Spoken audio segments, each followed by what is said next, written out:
sura ini harfu dalaje tafsir ibn Abbas ya di cokomina abibe harfu bi woroni konondo dima usai ki dije ka kulozu brabil faraki sebe she bi woroni konondo no ya a letri hake ni asebe bi woroni konondo ikaso sira mi bina bla ikaso la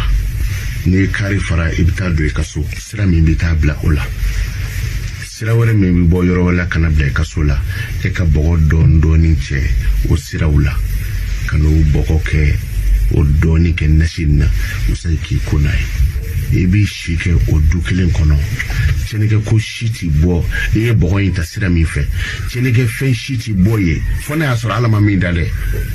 parce que ala de quoi ka kirama takani ne ala fe kabonga danven jugu ma untoroma mana na asura ala ko ni mi ngoni da isebola sa kafo bi kama fen tarama minda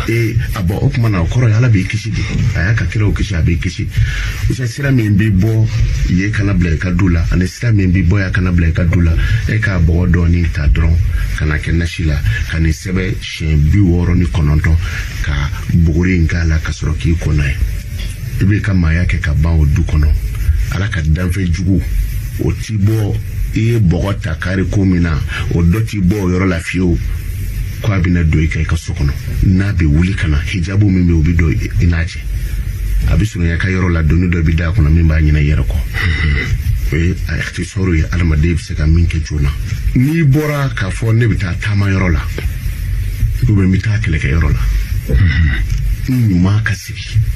bi boya mita jamana jana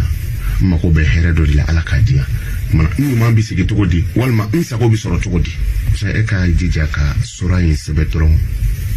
shemuka anisaba ni ya sebe shemuka anisaba irebe sabara mindo o sabara do konona oko sabara yin konona sebi do rom na oko ni oko oji e ke jija ka ni nashin kola ka isen konai